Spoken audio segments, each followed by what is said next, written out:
Hello दोस्तों, स्वागत है एक बार फिर से आप सभी का हमारे इस चैनल में जिसका नाम है ऑल हिंट एग्जाम। और दोस्तों, आज के इस वीडियो में हम लोग देखेंगे UP TET Uttar Pradesh teacher eligibility test paper 1 primary level class 1 to 5 के लिए भाषा सेकंड, भाषा 2 संस्कृत लैंग्वेज का पूरे 30 प्रश्न जो पूछे गए थे सेट सी के हैं ये। तो इसमें जो यूपी टेट के आपके 23 जनवरी 2022 के पार्ट 3 में भाषा सेकंड के रूप में संस्कृत के जो सभी 30 प्रश्न पूछे गए थे उन सभी 30 प्रश्नों का उसके ऑफिशियल आंसर की गई हिसाब से डिटेल में एक्सप्लेनेशन के साथ इस पूरे 30 प्रश्नों को सॉल्व करते हैं। पहला क्वेश्चन दोस्तों आपके स्क्रीन पर 61 नंबर पे ये रहा कि बाह्य प्रयत्नों की संख्या है।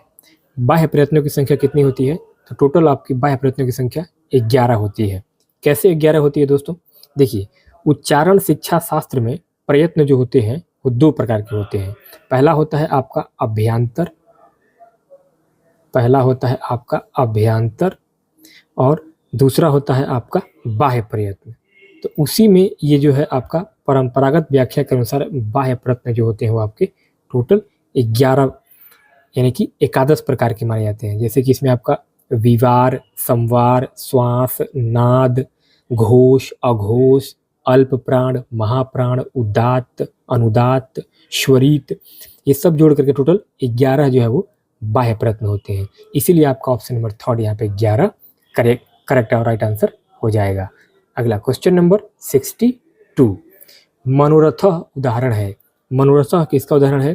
तो यह दोस्तों आपका जो है विसर्ग संधि का उदाहरण है। ऑप्शन नंबर आपका 3 करेक्ट हो जाएगा। मनोरथ को अगर हम देखेंगे, इसका अगर हम संधि विच्छेद करेंगे तो मन धन रथ बराबर मनोरथ होता है। यहाँ पर मन के अंत में ये जो आपका लगा है ये क्या है? विसर्ग संधि है। यह विसर्ग संधि के नियम में आता है, इसलिए आपका विसर्ग संधि आपका ऑप्शन नंबर 3 यहाँ पे करेक्ट हो जाएगा। 63 क्वेश्चन नंबर क्या रहा है कि दान के कर्म के द्वारा कर्ता को संतुष्ट करने वाला संप्रदान कारक का सूत्र है। तो यहाँ राइट आंसर हो जाएगा आपका ऑप्शन नंबर 4, कर्मणा यम भी प्रेति सह संप्रदानम।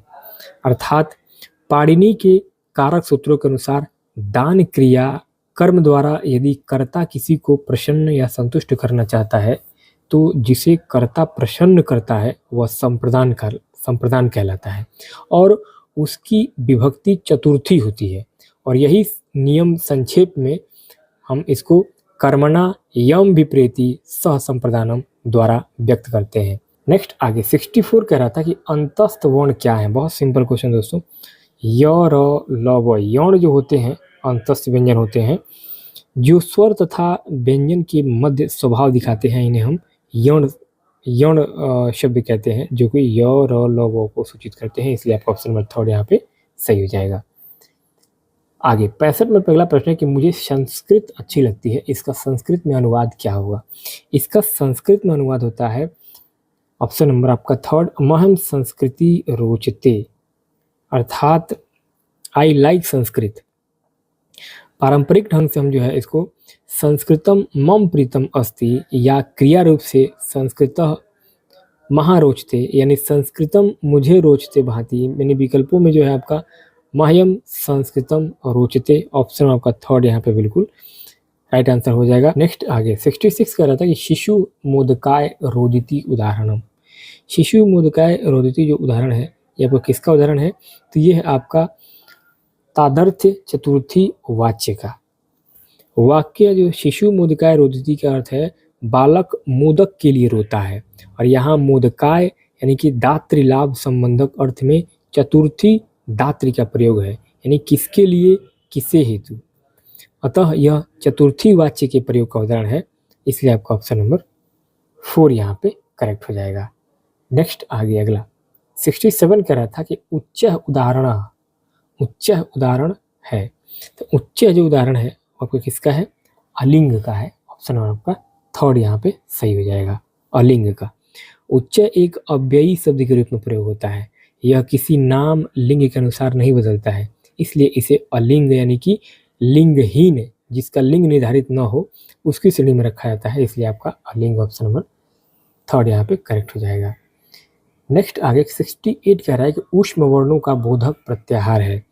ऊष्म वर्णों का बोधक प्रत्याहार कौन सा है? तो शल, ऑप्शन नंबर आपका 4। शल जो है पाणिनि प्रत्याहार प्रणाली में कुछ संक्षेप समूह दिए जाते हैं और परंपरागत व्याख्या के अनुसार शल जो है प्रत्याहार से ऊष्म यानी कि ऊष्म या गर्म वर्णों का बोध कराना स्वीकार्य माना जाता है, इसलिए शल जो है आपका करेक्ट राइट आंसर हो जाएगा।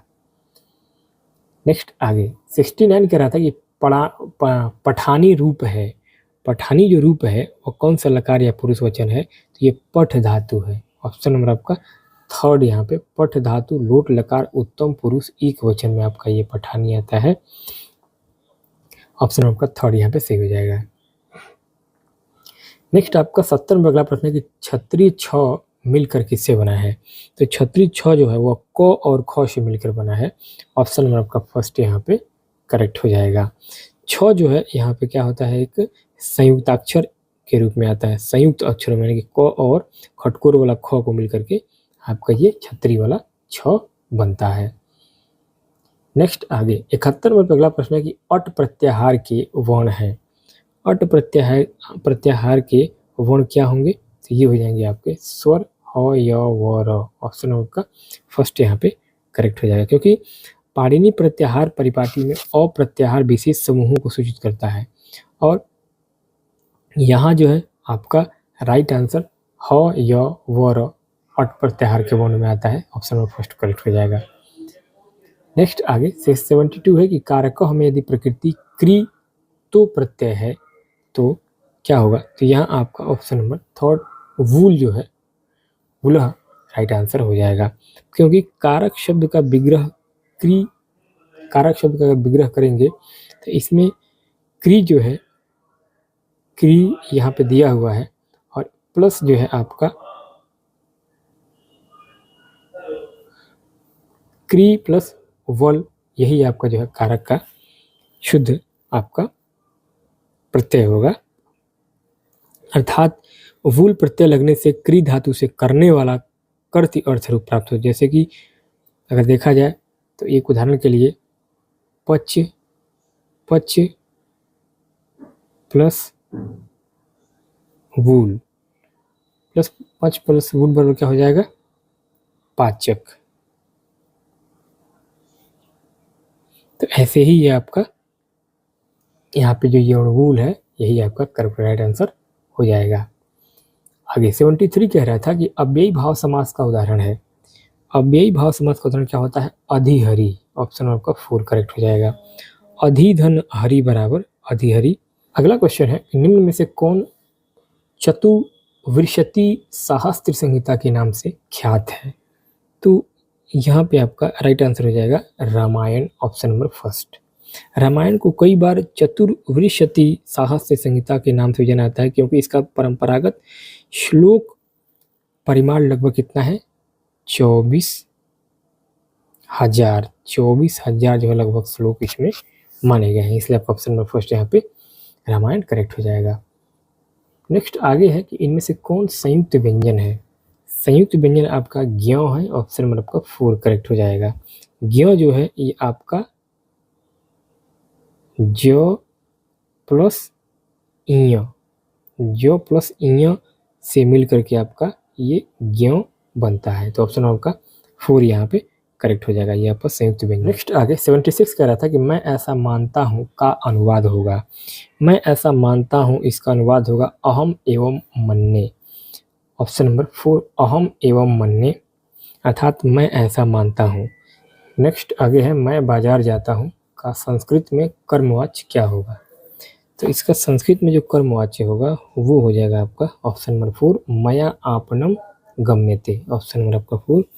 कर्मवाच्य वाक्य यानी कि जो एक तरीके से पैसिव कंस्ट्रक्शन होता है, जहाँ कर्म यानी कि जो बाजार है वो आपका बाजार को हम आपनम कहेंगे, इस वाक्य का एक बिंदु बनता है और कर्ता अभिनिर्देशक के रूप में यानी कि इंस्ट्रूमेंटल के रूप में काम आता है। तो सक्रिय रूप जो होगा वो आपका होगा अहम आपनम गच्छामि, लेकिन कर्मवाची का जो रूप होगा वो आपका होगा आपनम मया गम्यते। तो यहाँ जो है आपका 4 आंसर मया आपनम गम्यते, ऑप्शन नंबर आपका 4 करेक्ट हो जाएगा। अगला है कि पच धातु का कत प्रत्यय लगाकर क्या रूप बनेगा? तो ये बनेगा आपका पक्व, ऑप्शन नंबर 4 यहाँ पे करेक्ट हो जाएगा। क्योंकि पच धातु पर अगर कत प्रत्यय लगेगा तो यहाँ पे आपका ये पक्व होता है, यानी कि पका हुआ, तो ऑप्शन नंबर आपका 4 यहाँ पे करेक्ट हो जाएगा।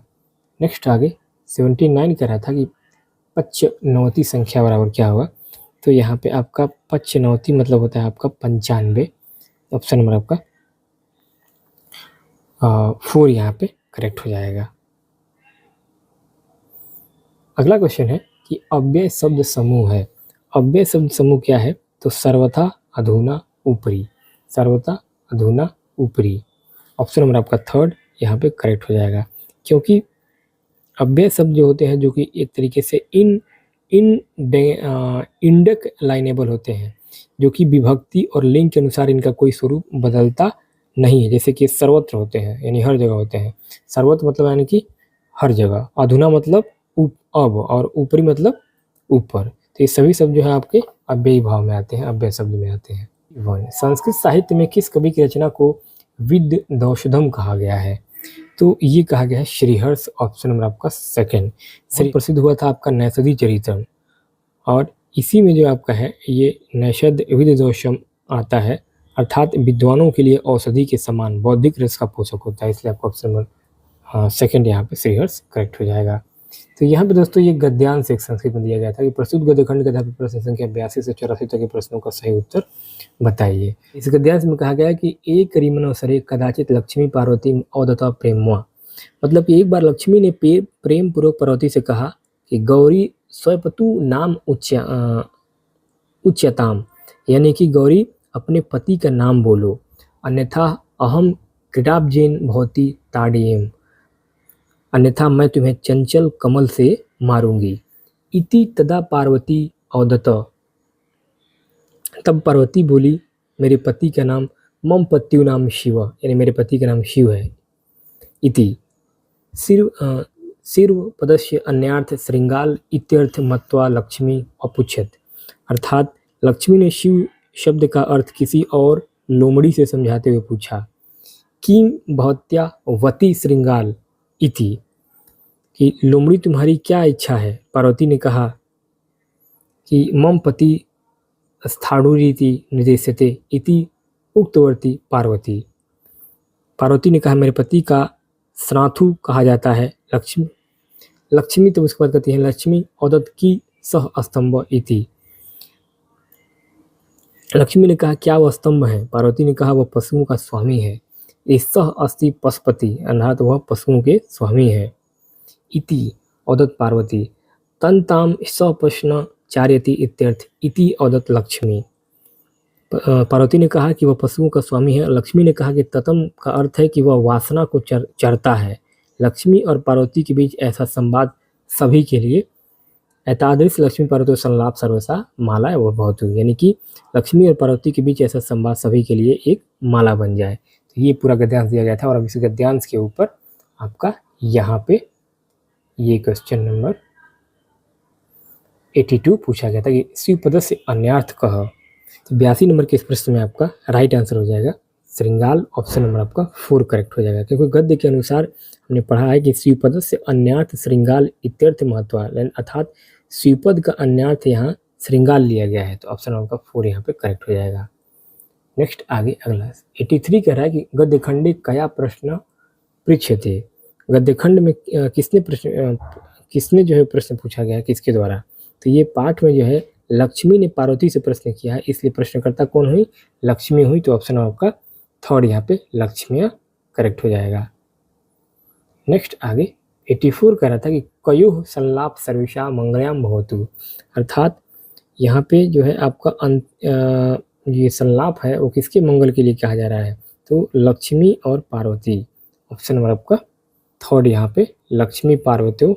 अंतिम पंक्ति में कहा गया है कि एतादृश लक्ष्मी पार्वती संलाप सर्वेशा मंगला महतु, यही उत्तर आपका ऑप्शन नंबर 3 करेक्ट हो जाएगा। गद्यांश में साफ साफ दिया गया था।